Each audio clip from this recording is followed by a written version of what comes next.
O Mother Nui, stretch high above this valley.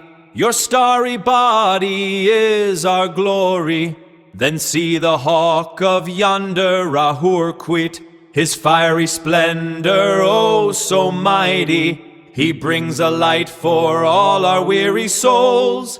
He makes the broken spirit whole.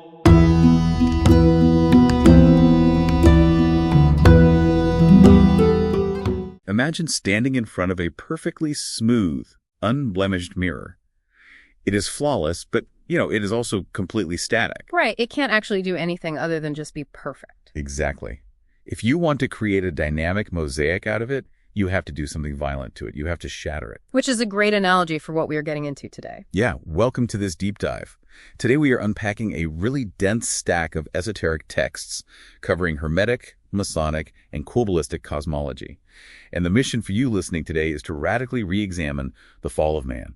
Because what if getting kicked out of Eden wasn't a moral failure, but actually a required cosmic operation for human consciousness? Right, like that shattered mirror analogy perfectly captures the primordial Garden of Eden in these texts. It really does. Eden isn't a historical place on a map here.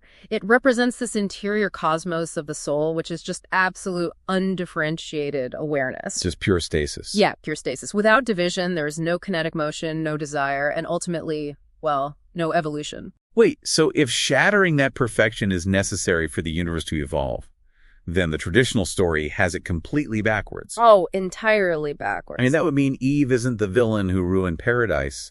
She is actually the initiator. She is the gate, exactly. In these esoteric texts, she is referred to as Hewa, acting as the feminine vessel. Oh, wow. Yeah, and when her fruit brings that bittersweet friction of duality into existence, she is basically compressing infinite energy into finite forms. Which you would totally need, right? Right. Because you can't have finite measurable forms without some kind of mechanical resistance. You absolutely have to have that resistance. It is the only way reality takes shape. And the source texts illustrate this with a really intricate painting of the fall. The one with the adversary, right? Mm-hmm. The Baphomet goat standing right behind Eve. That is the one, but there is a specific detail that usually trips people up. The goat is wearing an upright pentagram on its forehead. Wait, really? An upright pentagram? But doesn't that usually symbolize spirit triumphing over matter? That feels completely contradictory for a figure we universally associate with evil. Well, that is because the goat and the serpent are not forces of chaotic evil here. They are actually highly ordered cosmic functionaries executing a divine mandate. Oh, I see. Like Prometheus bringing fire to humanity. Exactly like Prometheus. They initiate the necessary descent into self-awareness. So they are deliberately pushing humanity down into this dense physical world, what the text calls the captivity of the senses. Right, because individuation is impossible if you don't do that. Okay, but if the adversary pushes us down here to evolve, we aren't meant to just stay stuck in the physical realm forever. Yeah, No. definitely not. So what is the mechanism for actually getting out and returning to the source? Well, mystery schools treated this return journey like a hard objective science. To get back, the awakened initiate has to safely reverse that descending current. Interesting, like in the great work of the Magus. Exactly, or the Golden Dawn neophyte operations.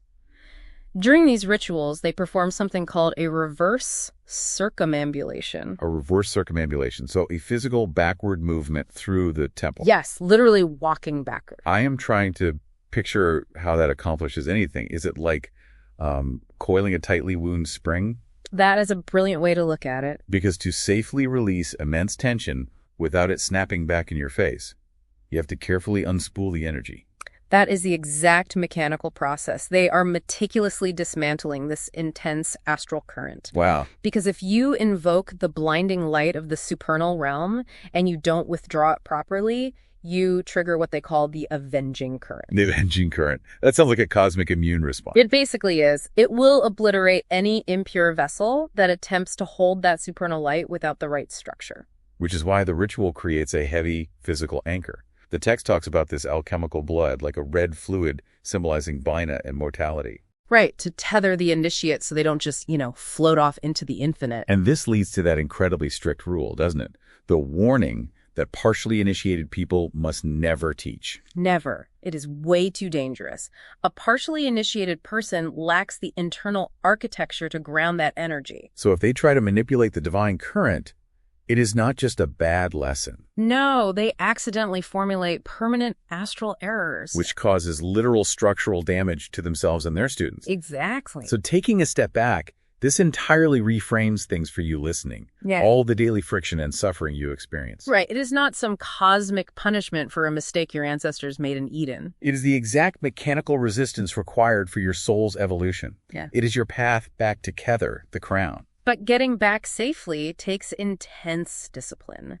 The texts note that to receive this divine light safely, the candidate's higher self has to maintain absolute silence. Absolute silence. Like the Egyptian god Harpocrates. Yes, the stillness of Harpocrates. Which leaves you with a really provocative thought to end on. In a modern world built on endless distraction, how much of our spiritual potential is lost simply because we refuse to be quiet?